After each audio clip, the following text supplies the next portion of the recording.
Wind Waker HD, as the name would imply, is just an absolutely gorgeous game. Gorgeous. And I didn't get to experience this until the remake came out, but boy was I glad I waited for the high definition. And I was jealous because I played it in standard def, and getting to see some of these dungeons in high definition just really made those colors and the look of these dungeons pop out. Now I like that we got some of the similar concept dungeons that we had in past Zelda games. Like we got fire, we got forest, we got a little bit of water with Tower of the Gods, Tower of the Gods actually, and then we also got a wind dungeon.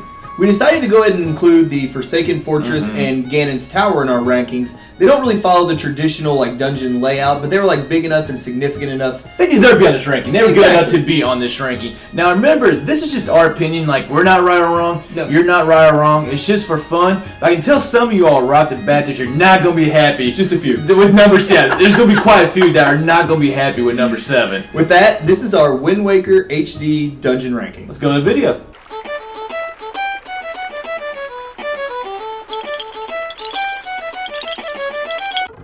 I hate this dungeon. We both do. Yeah, exactly. But like, just in a very colorful game, this was just a dull, dark blue dungeon. Even the HD couldn't save this. No, it couldn't. Like, it just didn't really fit. And also, like the shadow, like temple feel of it, also didn't fit in the game. I wasn't a big fan of all like the undead enemies, especially those re-deads that grab you and you can't move and they freeze you. Getting cursed by those cursed bubbles. Oh, I hate those things too. Just a horrible combination. And then the mirror shield, like we just weren't really big on that item and like the way that was used throughout the dungeon. It just didn't make the dungeon fun or really add anything to it. Especially like moving all these mirrors around to get in the right position to solve these puzzles. That was a pain too. So that was it took forever too. Now I did love one of the few things that we liked about this dungeon, the Earth Goddess lyric. Oh, that was might be one of the best songs. Favorite song, definitely. Now this boss, I actually did like this boss quite a bit. These little like minions right here, they actually add the color to the dungeon that we needed. I wasn't a big fan of the boss myself. I thought chasing down all the minions kind of got tedious, but throwing him against the wall to hurt him I thought was cool.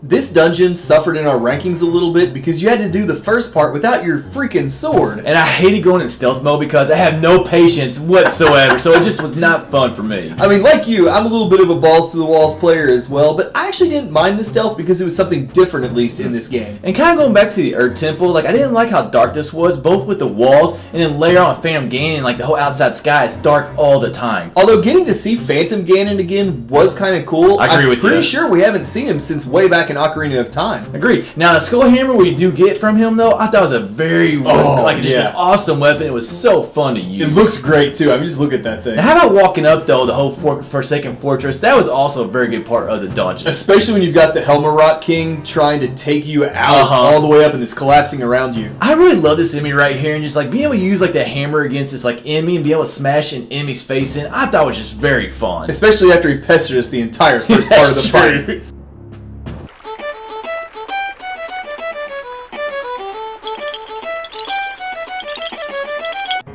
I just love the look of this main room right here. It's just very epic feeling and made you ready to face the final challenge of the game. And part of that for me was like seeing that big floor of lava down there. It reminded me of the approach to Ganon's castle back in Ocarina of Time, which was awesome. And the theme right here, we've had this theme before in Zelda games, like kind of dark and eerie, but it just goes so well with this place. And it always is associated with Ganon. That's always what this theme means. I kind of liked going back and revisiting the 4 of the previous areas of the game a little bit. I didn't like finding 4 bosses that went along with that area, and I also didn't like though how they did not include the Tower of the Gods area. That's one of the biggest knocks on this dungeon is that we didn't get to revisit one of the best areas. Now, it was more of a challenge. That's what they call it, Tower of the Gods, but I still would like to see it right here. But how about this door right here with the symbols on it? That was just awesome. It was a great gate to the next part of the game, which I wasn't a huge fan though. Oh, Puppet Ganon, Puppet Ganon, like it just took me forever to figure out. He wasn't that hard, but I don't know, I just struggled with him. But it was a great way to finally lead into Ganondorf. And how about that waterfall right here? I mean, just so epic looking. One of the most fun final boss fights I've ever had in a Zelda game.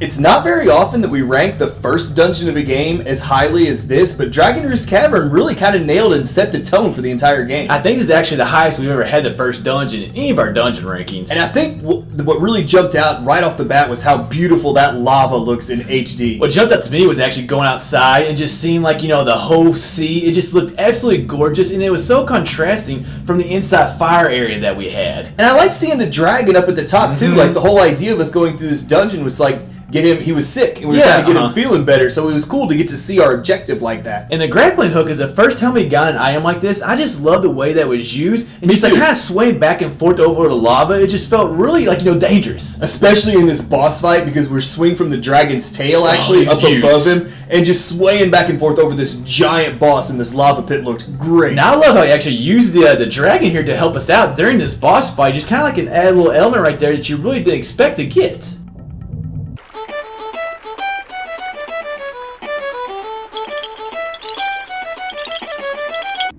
This is by far the most beautiful dungeon in this game. And like, I'm a big fan of forest dungeons, so like, obviously I do like this dungeon, but just stepping in here with the HD, I mean, it just really stood out. And I really love the various ways we got to use the Deku Leaf throughout this dungeon. Obviously we get to use it to push us across some platforms, but also using it to float over some of the big gaps in the dungeon looked great too. I think that's what made this dungeon, like using those like flowers, or you want to call them, like to shoot you up in the air, and like you said, glide. I thought it was just awesome. Now the boomerang right here, I think this is actually the first time that we've been able to lock on like this with the boomerang. I think so too, and I think it gave the boomerang a needed boost from other games. I was also a fan how like that muddy water was a bit of a contrast to like the bright, colorful forest dungeon. It was ugly but beautiful, and like in a weird way. Speaking of beautiful, this boss, just that like neon colors, I thought really popped from the rest of the dungeon. Oh, it did. Like, I mean, you can tell it stands out right there big time. Now, I wasn't a huge fan of this boss because he closed his mouth too early. I thought I kept on getting trapped in there, but I love the way that the boomerang was used to knock his vines or strings down.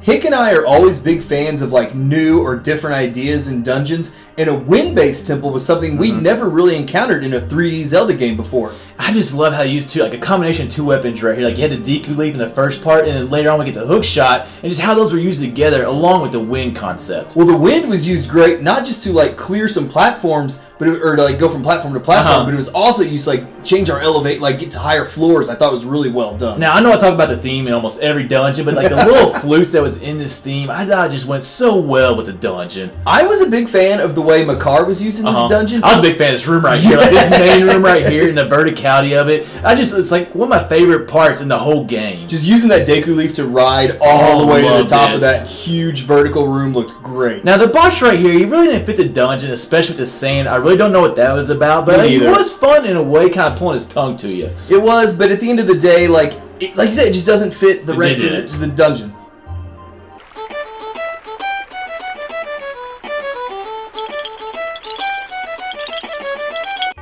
One of the main things I like about this dungeon is actually the build up to it. You see that tower coming out of the water, and you just know this place is going to be epic. And going along with it coming out of the water, the entire first area is like just flooded rooms, and like getting to ride the King of Red Lions throughout the first area, I thought was a really nice touch. Now, I love the stone walls of this place. It kind of reminded me a little bit of Spirit Temple, and it actually gave it that ancient feeling to it. Plus, it looked so clean and pure, like, yes, this is the gods challenging you. Well, this whole game looked pure because it's an HD, though. That's right. I loved these moving platforms. It's not something we get a ton in Zelda games. It was tough, but it was fun. And then how about that theme right there, the gods chanting, like just went so well again with this dungeon. I loved coming to the outside areas, going around like the perimeter of the tower. I thought it looked great. And this boss fight right here, just like the neon lights, I mean, those were just kind of cool. Like, I didn't see that coming at all. It was a bit of a contrast from the dungeon, but also that and the way they combined your use of the bombs and the arrows to attack him, I thought was really well done.